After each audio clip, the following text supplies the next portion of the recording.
You're listening to Love Talk Live with the relationship expert, Jamie Bronstein, only on LA Talk Radio.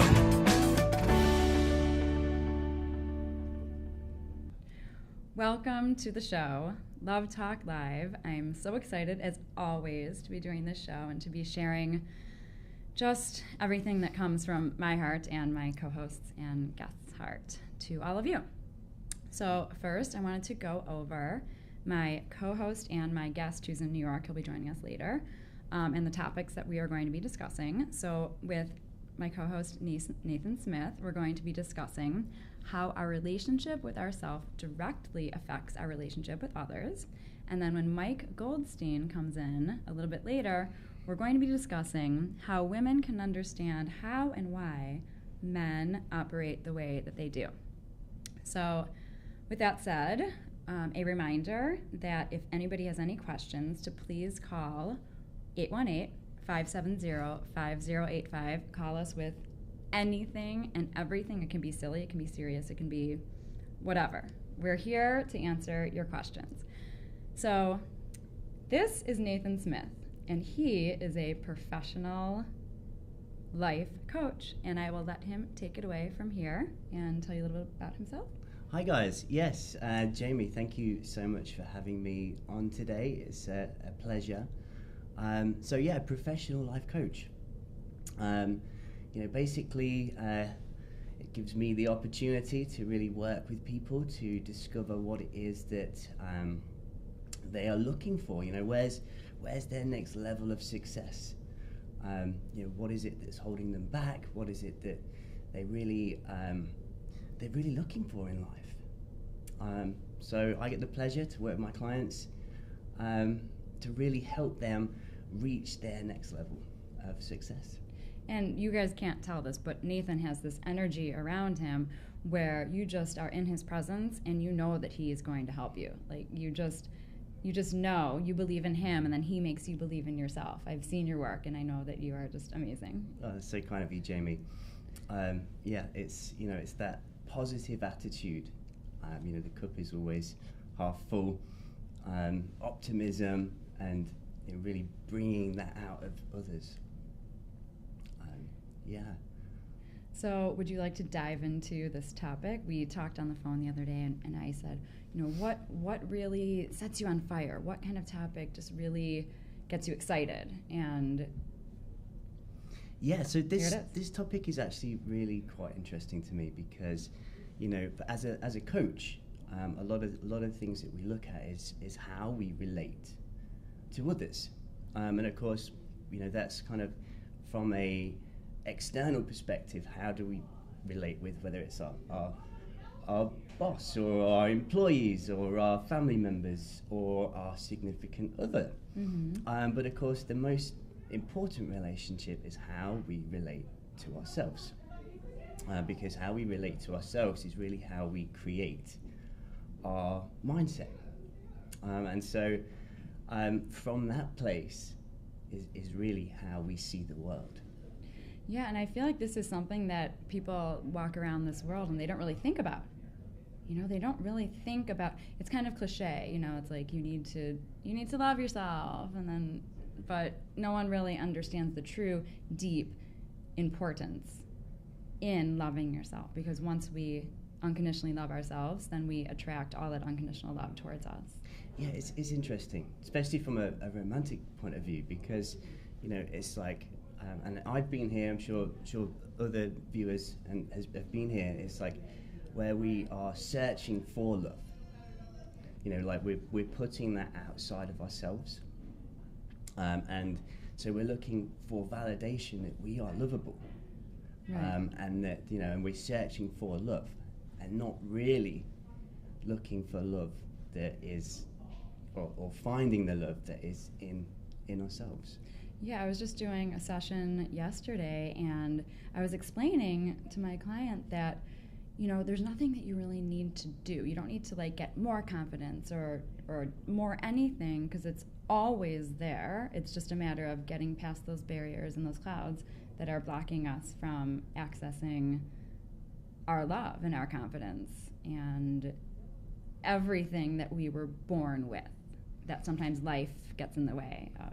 Yeah, it's kind of this idea that, like, you know, once we can truly relate to ourselves, we're able to take our, you know, our being, our wholeness into the world. You know, it's like you always hear this idea that it's like, oh, my other half. It's like I am only half of a person, and this other person then completes me. And of course, in my experience, what can happen there is that we put on this facade.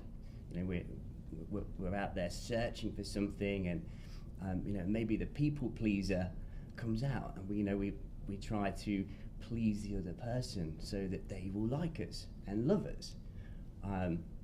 Versus really finding the love that's in ourselves and taking that out in the world to do what we love, to really find you know, a significant other that is on the same page, on the same wavelength. And there's such a difference when you're walking around the world, when you're feeling whole and solid, than when you're just kind of feeling a little like your energy is off and you're not really centered and not really you know? Because people go through phases where they kind of lose themselves, and they're aware of it. Some people are aware of it, you know? The best thing to do is when you are aware of it. And then when you're aware of it, then you say, okay, I'm not feeling like myself. What can I do to get back to myself? And then walk around this world, present myself as me, the authentic me, so that whether it's a relationship or a job or a whatever, it's you. Exactly. It's that authentic self-expression. It's not like we're treading on eggshells, trying to please people, trying to make sure we're doing everything right, the right way. And it takes too much energy. Yes. So much energy. A lot of energy to keep up that facade. Like, isn't it so much easier if someone just said to you, just be yourself. Just be yourself. And then you're like, oh yeah, I can do that. That's easy. Exactly. It takes the pressure off. There is no right or wrong way. It's like, wow, we can just connect into who we are, to be ourselves. And in all aspects of life, you know, obviously that's like from a romantic point of view, but like if you think about it in terms of how we relate to the world, you know, if we're in touch with ourselves, you know, it's like how we relate to an issue is the issue. It is the issue. It's like, you know, we say, oh, somebody hurt our feelings, or I'm upset because. And it's like, really, that's putting those things externally to ourselves versus like having the accountability to take ownership. I was just thinking it could be helpful for people that might be hearing this for the first time. Do you have a particular example of maybe like from your past when you weren't really in touch with your authentic self or something, and you were presenting, or you had the issue, and the way you related to yourself is the issue, that whole thing? Yeah, so, you know, it's like, crikey, quite a few different... Wait, was that a British term? Crikey? It was, yeah, but yeah, crikey. By the way, he sounds like he's from Australia, but he's really from... England. Yes, I'm British. And maybe I'm the only person who thinks that, but we'll take a poll after. Yeah. So crikey. Crikey. Does that mean like... That could also be considered Australian. The Australians say crikey. I think you're really from Australia. Yeah. And you just don't realize that. Yeah, exactly. Okay, so crikey, go on. An example? So, you know, I see it like, you know, in some of my past relationships where I've really, you know, tried hard to please the other person. And really thought that was how I was communicating my language of love, by doing the things that they want to do and keeping up this facade, and really thinking that was a kind way to be. But of course, actually, what I found over time was that the things I was doing wasn't pleasing that person at all. And of course, I was then disappointed to find that everything I was doing to please that person wasn't pleasing that person. So actually it was kind of like this catch-22. So what did you do at that point? So at that point, that's when I really sort of had to reassess inside, what is it that's my authentic expression, and I think it comes down to leadership, and it's like, leading and being in a place of saying, hey, let's step out of the ordinary. Let's do something different. Let's, I love this, and really being in a place of, going, taking that wholeness and saying, okay, so this is me, and this is you, and these two circles overlap. But I will go and make self-honoring choices. Yes. To really fill my tanks, so that when my tanks are full, I can give from the overflow. And giving from that overflow is such a beautiful place to be. And it feels so different. Yeah. I took scuba lessons once for an ex-boyfriend because he loved scuba. I hated every moment of the classes, and it was peaceful when I was, actually scuba diving, but that was so inauthentic to anything that I would desire to do. And I obviously learned from that, and I said, I'm not going to ever do something that's not in my integrity.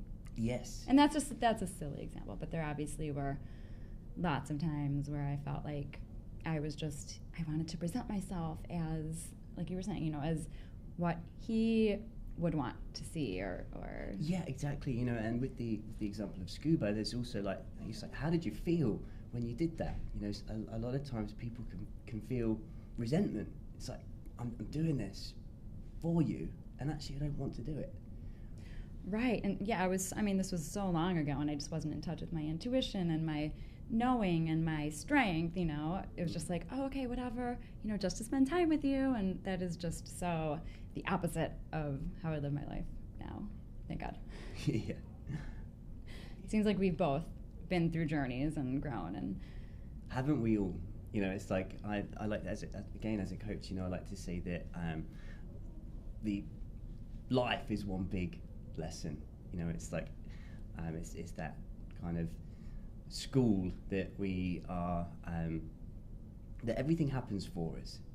Yes, not to us. Not to us. It's like stepping out of the victim mentality and really being into the empowered, creator space, where it's like, okay, so I had this experience, and rather than getting upset or mad or, this is happening to me, it's like, okay, so if this is for me, how can I really elevate? It's like if you was to look back down at the earth from a plane window, you really get the elevated perspective of what's going on, to be able to say, okay, so this is what's happened, and actually that didn't work for me, and so from that space, being able to actually make better self-honouring choices in service to oneself, and of course in service to one's partner or whatever other relationship we might be in question. And I think one of the most important things to do is to look back and say, okay, what can I learn from this? What am I supposed to learn from this? Because most people don't do that, and then the same thing keeps happening over and over again. Yes. So it's so much better to say, okay, this happened, it sucked, whatever. I'm going to now realize what I needed to learn from that. I'm going to get empowered, and I'm going to understand. I'm going to truly understand, so that when I go into the next situation, the next relationship, it's going to be better. It's like you need to stop the cycle. Yeah, so you can show up in a different way.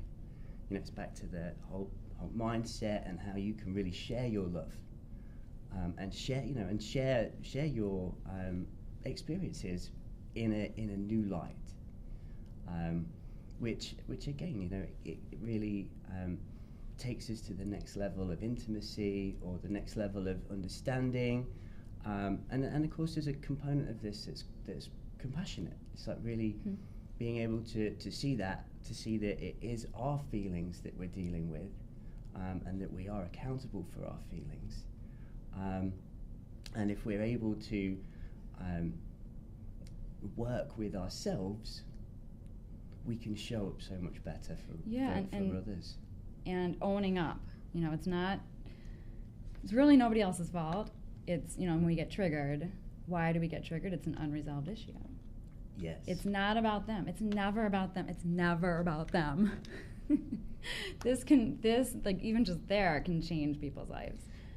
You know, it's looking inside and saying, okay, why am I triggered by this person? This is an unresolved issue in my life, and I want to heal that. And it can be one of the hardest things, and hardest So concepts hard. for people to grasp. Because Yeah. it's like we are programmed to go from, you know, stimulus to response. So, you know, and so we might have learned from a very young age that we get upset because. Yeah, it's human. It's human. It's very human. Yeah. Yes, and of course it's like back to the Britishness in me, mind the gap. Mind the gap. Mind the gap. Mind the gap. And that's the gap in this instance is the space between stimulus and response, and in that gap is freedom. Love it. Freedom of choice to choose how we are going to respond to the situation. And it's like, this can be one of the hardest things to do in a romantic situation because we are so emotionally involved. Yes, I always tell my clients to, when you find yourself getting emotional, hyped up, you know, revved up, angry perhaps, just take a step away, calm down a little bit, because it's very hard when people are in that emotional state to rationalize, you know, and if there's yelling going on, nobody's going to listen to you if you're yelling. So, you know, just to kind of calm down and to say, yeah, like I have choice right here in this moment to change the outcome of this conflict or, you know, whatever is going on. Yeah, that's right. You know, really from that place, it's to start with, we can make the self-honoring choice to take ourselves out of the situation, to really process emotion. I mean, it's like emotion is a way of actually getting that energy out. It's like a natural human response. Yeah, and emotions are good. Like when they come up, it's good. It's a message for ourselves. It's good to get it out. However, sometimes it's not good if you're too emotional in the moment, and then you get heated and angry, and then it gets a little irrational, and nothing really gets solved. Exactly, exactly, and that's. But a nice, quiet, emotional conversation is fantastic. Yeah. A nice, flowy, peaceful, emotional conversation. Yeah, and again, that's why when we look at the relationships with ourselves, when we take ownership of our feelings, you know, we really are just able to show up so much better. You know, in all situations, because this isn't just a romantic situation. Yeah, everything. You know, everything. Family relationship. Family relationship, a Work. great one, especially around the holidays. It's, you know, it's like, it seems to be that the people that are the closest to us are able to. Are the most triggering. Yes, exactly. You know, and in a way, that's really, it's really a great place for us to start with identifying our unresolved issues. Yeah, and if you look at it as kind of a game or like kind of fun or a challenge, when you start to see things differently, you know, like when you're at your Christmas dinner, you're at Hanukkah dinner, you're at your Thanksgiving, and the person that triggers you the most, that first time that you start seeing it differently, then that's the beginning of the whole relationship getting better and healing. Yeah, I always, you know, I see that sort of thing as like the analogy of holding a hot potato.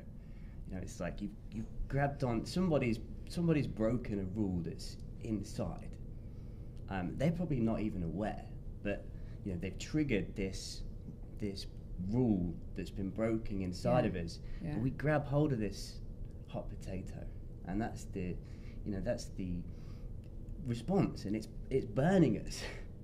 And so it's like the whole, you know, the person in question probably doesn't even know that you're triggered. Right, yeah. But it's just like being able to just let go. You're hurting yourself. Exactly. By holding on to it. Exactly. That's what I'm trying to say. Yeah, you got it. So I just want to check the time, and Mike in New York is going to be expecting our call. So if we could get him on the line in the next minute or so. Let's see. We are calling Mike right now. And we're still calling. The phone is ringing. It's Mike. Mike! Hello. Hello. How are you? I am phenomenal. How are you? I'm good. Welcome to the show. It's good to be on here. Hi, Mike. Nathan says hi. Do you see Nathan? I do see Nathan. Man, you got a good-looking crew here. Hey. Mike, is your picture on the screen? Because I tried to do that this time. It didn't work last time. I don't know. I don't think I see a picture. Okay. It's okay. Mike is... It's all right. People can imagine it. Yes, you can imagine Mike any way you want to. So, Mike, if you want to just introduce yourself and talk about your business, what you do, and then you had sent me some questions that we can kind of like get into and roll with it. Yeah. So I am a love coach. Been doing this for over 10 years. An online dating expert and an expert at understanding how men work. I've been on the Today Show. I've written for Reader's Digest, Shape Magazine, Elite Daily, NJ.com. You name it, I've pretty much been published in it. And get 83% of my clients into relationships. And it's going pretty well. So you basically are pretty lazy and just sit at home all day? How'd you know? That's exactly what I do. You need to get more motivated, Mike. I'm trying. So you're trying to take notes out of your book. You're a busy man. Okay, so should we just roll into our topic today, which is basically, essentially, women understanding men more, let's say, or how they operate? I would love to. Okay, so you sent me some great questions. We'll see what we have time for today, but let's see. So here's one question. Why do men not go to women immediately when a fight occurs? Whoa. That is a good question. So for a lot of men, when they work on two sides of their brain, as a lot of the listeners know. They've got their logical and their emotional side, and I guess what's very fortunate about men is they can kind of turn off one side of their brain, but they don't come to women immediately, because when they are angry and they're just seeing red, that's all they can see at that moment. And so they need to take a step back. And then what's exciting about that is they can actually turn that side of the brain off. And if they go play soccer or they go watch TV or start completing tasks or whatever they need to do to get away from the situation, all of a sudden that red subsides. And then they go back to their loving self. And now to their loving partner, when they go talk to them, they're more capable of listening. They're more capable of staying calm. They're more capable of compromise. They're ready to apologize for whatever they've done wrong. And so that's why men usually need a break. And really people in general, when they get heated, need a break. But men specifically have the luxury of kind of being able to turn off one side of their brain and just bring that other side back to neutral. Does that make sense? Yeah, and we were actually just talking about that. Which is so coincidental, which is great. But now I'm guessing that you want to get into the problem with that is that a lot of women don't understand that, and they want answers and communication right then, and they feel kind of offended or something or not loved. This couple I was just talking to the other day, it was literally that situation. So what do you say to the women? What's your message to women out there about this? Well, first let's talk about the man. So the man knows that he wants to take a break, right? So all he needs to do, first of all, before they even have an argument, is they both should have some sort of contract of when we get in a fight, this is exactly how we're going to handle it. But specifically in that contract, they should talk about when things get heated. He's going to say, I'm getting a little upset, but I still love you. You're absolutely fantastic. But right now I'm a little angry. Can we continue this later? So he's got to give her that reassurance that everything's going to be fine, and then they'll be in good shape. Does that make sense? Yeah, I actually gave my clients a safe word the other day. Not a safe word, but just when it gets heated, say, kukaraka, or whatever. And then it also brings a little humor to the situation. I love that, Mike. That's great that you do that. Yeah, that was the best safe word I've ever heard. That was hilarious. And it can be hard for a guy, right, Mike? Because, it's to actually find that gap, to be oh, I realize I'm in that zone of red, as you said. It's sometimes that can be difficult to actually to see, you know, in that emotional state. For men to acknowledge that about themselves? Yeah. Yeah. Well, at least that's been my Yeah, I mean, that's experience such a great point. And I think that echoes what Jamie said, is you kind of need that word. And sometimes when the guy's so angry, he doesn't have the capacity at that moment to say, like, I really love you, you're fantastic. Because at the moment, he is seeing red, so he doesn't want to say, hey, you're fantastic. But he can realize, oh, crap, I'm definitely upset. Let me say cucaracha and let me go exit stage left so I can go figure this whole thing out. I always love bringing humor into, you know, situations that could be a little heavy. Just add a little bit of lightheartedness to it. Sometimes it works. I would say most of the time it works. But anyhow, so moving on from cucaracha, I also have some other questions here for you. Sorry, should I have answered before you move on what women need to do during this whole thing? I did it. Yeah, we are very curious. The world needs to hear Mike Goldstein's answer. Yes. So women, now that they've listened to this, know what the process is, and hopefully they have built a contract with their partner for what the plan is for fighting. But they basically need to realize that men are different and that they do need this time out. They do need this time. And also realize that they can get some massive, massive benefit out of this too. Typically in a fight, their oxytocin levels are coming down and they're getting, you know, feeling sad, maybe not supported in the moment and not happy fully with themselves at that moment. So what they can do is go rebuild that oxytocin by going out and doing some fun things, hanging out with their friends, going to see family, you know, doing anything that they enjoy, whether it be working out or going shopping, getting their nails done, anything that they love, just go do it. And all of a sudden you're going to be happier. And then when the conversation does happen, you know, you're more receptive, you're more willing to, you know, talk through things and come up with solutions and all that fun stuff. I love it. And also it's just really respecting how we all work and operate differently. Like some of us, I mean, there are girls out there that just, you know, need their time, you know, need to cool off. So it's not necessarily a gender thing, but I always say that just to respect and validate how the other person is feeling, because if you push it too much, it's just like if those girls in your situation are like, no, I need to talk now, instead of just being able to be present, be in their peace, go do what makes them happy, then it's just not going to work. It's a really interesting subject for me because I actually, I'm one of these people that wants to talk right away.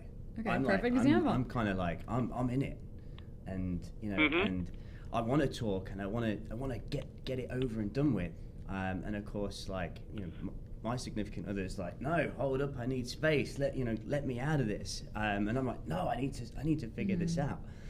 But I think again, what you're saying, Mike, is having that space to really, you know, take time out to really own our own stuff, like we were talking about earlier. Like, you know, oh, okay, I realized that I was triggered here and I was triggered there, and maybe, you know, maybe from my side, I was triggered with this and triggered with that, and we can come back together with a much greater awareness of why the fight even happened in the first place.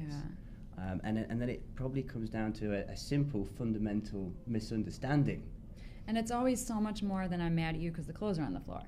Like, there's always the deeper, and then if two people can really get into that, you know, deep communication, then it's so much better.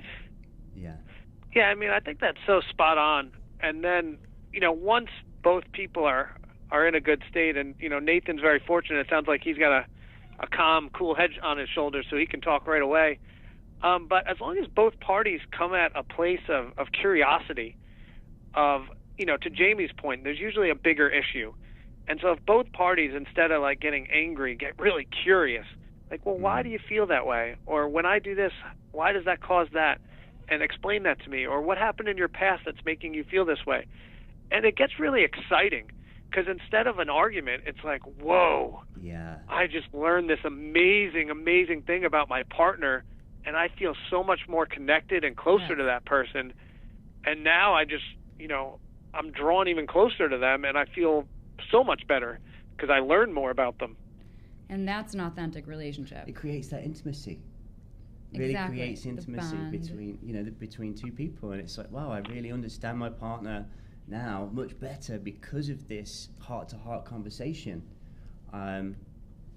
Yeah, I love that, Mike. It really is beautiful when two people can just really be honest and say, I was hurt, I'm upset because, and then you say, well, actually, that's your own unresolved issue. But yeah, for people to be compassionate towards each other and to be nurturing and to validate and to not say, don't feel that way, Yeah. Just say, I might not understand, but I still validate how you're feeling. Yeah, no, I totally agree. It's like really giving that person the space to feel what they feel. And that's truly an amazing relationship, because then you're not judging and you're just showing compassionate love. Yeah, and the hard part in my experience there is not getting into the upset myself. But also, as humans, we're going to have times where we get upset, but then if we can catch ourselves and say, this is about me, not you. Yeah. Goldstein? Yes. Anything else you want to add to that, or should we go on to the next question? No, that was beautiful answers by the two of you. I was just enjoying it all. That was wonderful. Okay. We are here to give beautiful answers. Okay, so let's see. What's another good question? How do you give a man what he wants and then start getting what you want?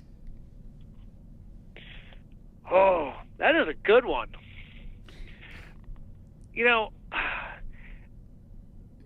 A lot of us love coaches try to really make things sophisticated.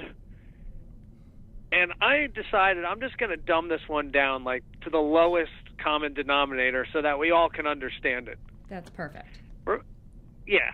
Remember, in high school and college days, we always used to joke, feed him, give him a blowjob, and send him back out there, and he'll be happy. Well, yes. You know what? There is a lot of truth to that.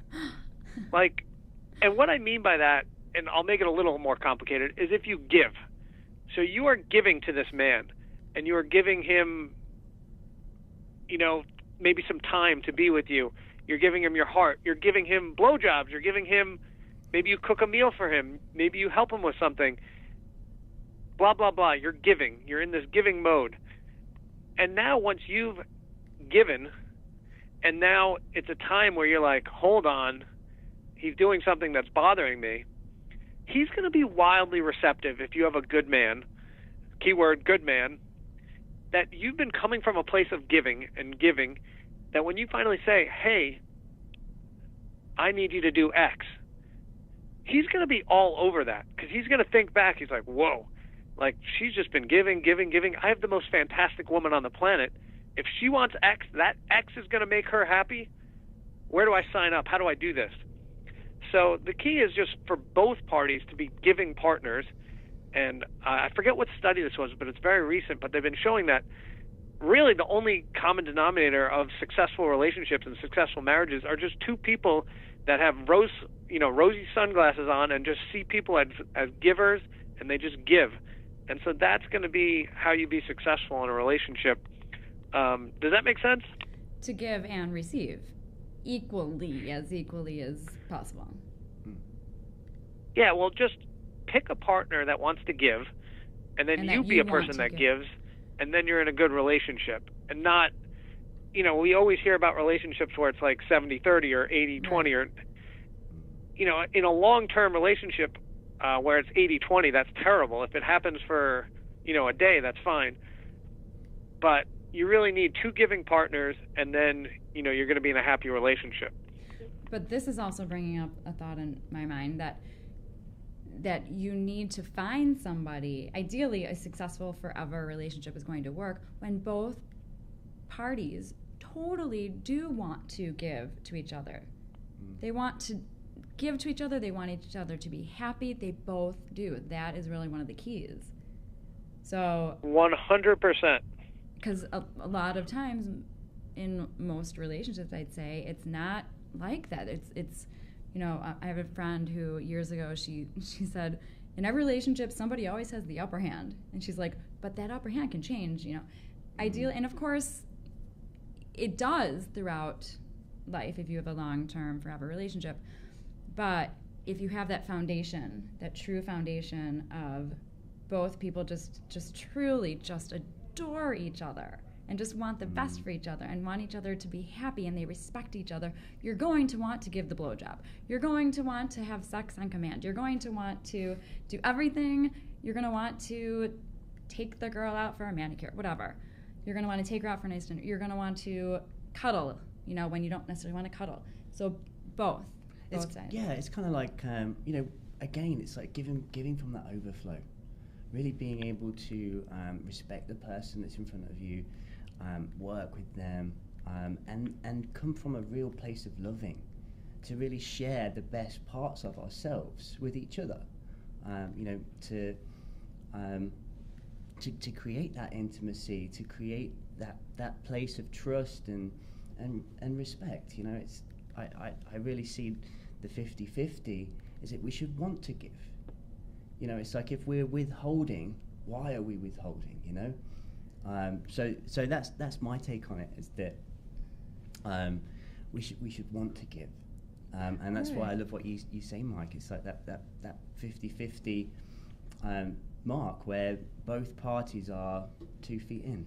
And if you don't want to give, then it's time to kind of look inside and, you know, ask yourself some important questions. Yeah, well, that's right. I mean, if we're withholding something, you know, why? What are we withholding? There's normally a reason inside of us for that. Yeah, it might not be the right relationship. Yeah. Mike, I can absolutely. I hear you breathing. You're about to say something. Yes, go. Oh, thank you.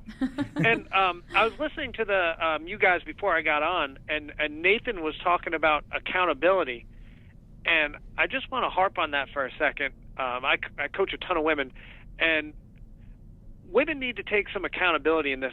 You know, if you're gonna say like he's not doing X, well, did you tell him that you needed X?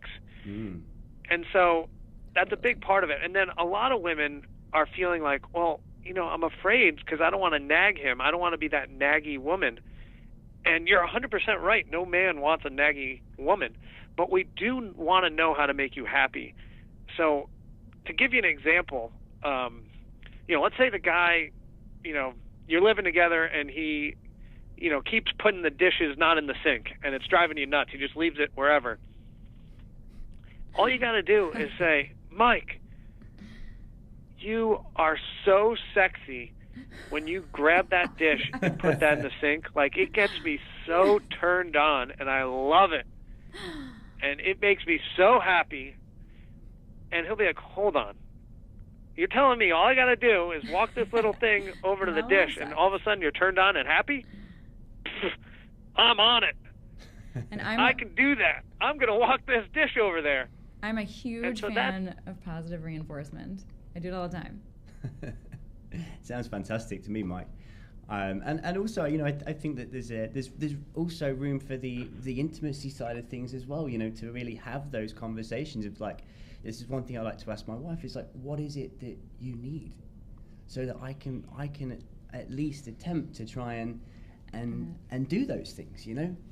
And that is so beautiful. When someone comes to you and says that, oh, you just feel it. You say, oh, well, I didn't know I could even tell you, or you wanted to know, or you cared.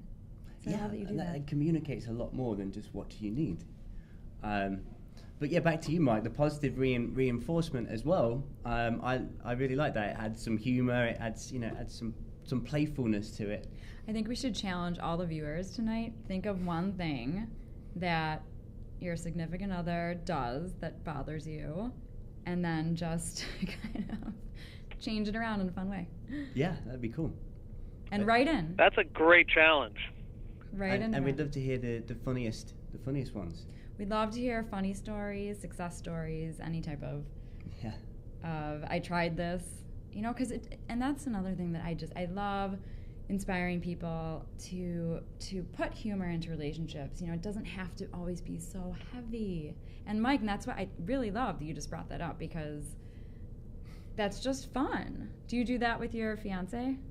Or did she do that with you? Yeah, she used to do it all the time.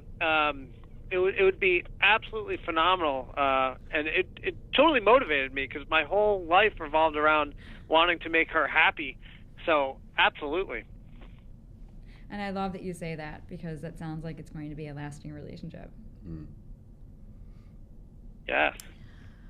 Okay, Mike, another question you have is very simple. What do men want? Good question, Mike. What do we want? Ooh.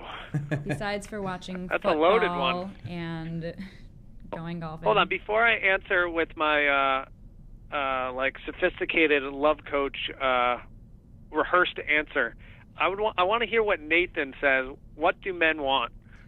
You know, that's a great question. I mean, what do men want? Stability. I mean, I'm just talking from my own experience, but it's like, you know, just to know that that I'm cared for, that there's intimacy, there's friendship, there's kindness, there's there's fun, and there's humor, and there's shared interests, and there's things that and also space, time and space to do what I want to do. So it's not all just relationship.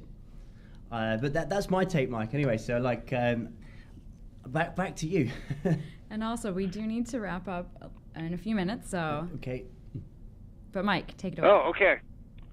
Well, then tell me when to shut up, because this one's actually long, but I'll do the short version. And you're going to come back on the show, man, so. All right, beautiful. Okay.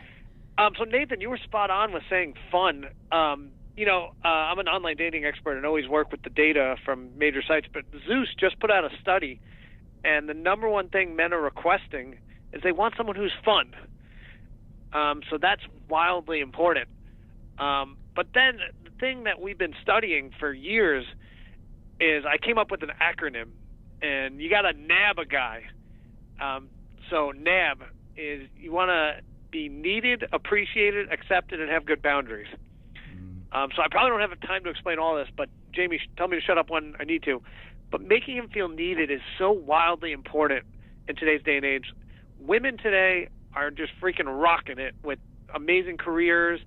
They have their own money. They have their own house. They have their own amazing lives. So they don't need a man for anything. Even if, like, lifting heavy objects, if they can't do that, they just hire a moving company or whatever. So they don't need a man for anything. So a man is feeling like, there's no dragons for me to slay anymore. Like, what am I going to do? So a woman can do some very simple stuff to make him feel needed that actually has a big impact on a man. For example, like if you go on a Starbucks date, saying like, Mike, like, would you mind getting me some sugar? I'm like, ooh, I have something to do. And so I go grab the sugar, and I bring it back, and obviously if Jamie asked me, like, she could have done it herself, but she decided to give me this opportunity. And then she goes, Mike, like, thank you so much. Like, you're such a gentleman. And now I've got a big smile on my face. I'm like, I am a gentleman. I did it. And so I feel good. So then that's needed, and now I feel appreciated. And then, of course, men need to feel accepted. This is wildly important. Like, men, we're all Neanderthals. Like, I'll throw myself under the bus. Like, in my own home, sometimes I like to fart. And if someone made me feel uncomfortable, that would stink. I'd be like, oh, man, I can't even, like, be myself in my own home. But instead, like, my fiance would just kind of laugh and just be like, ha, ha, ha, like, that's funny. And so I felt safe to be myself in my house. And Jamie, do I have the time for boundaries? We do need to wrap up, but I love this topic, and so you are definitely coming back on the show so we can get into this more. Let's do it. Okay, so Mike, we're doing rapid fire. How do we find Mike Let's do Goldstein? it. Easy dating, what is it? What's your... It's easydatingcoach.com, and the letters EZ is how you get there. easydatingcoach.com. Got tons of free gifts on there for you guys and a YouTube channel. So hop on in. Awesome. Nathan, we find you at... You can find me at nathanpaulsmith.com, nathanpaulsmith.com. And I have some free tips on how we relate to ourselves. So you can find them on there. Awesome. And my website where you can do live I am chatting with me is Jaime, Jaime, at therelationshipexpert.com. And also please email me at, sorry, that's my email address. My website is therelationshipexpert.com. So please email me with any questions you have going forward. We will answer them on the next show. And once again, for next time to call in, the call number is 818-570-5085. Thank you so much for joining us tonight. Thank you to my co-host, Nathan, and to my guest, Mike. This was great. So everybody, good night. Have a wonderful night. Thank you. Thank you, guys.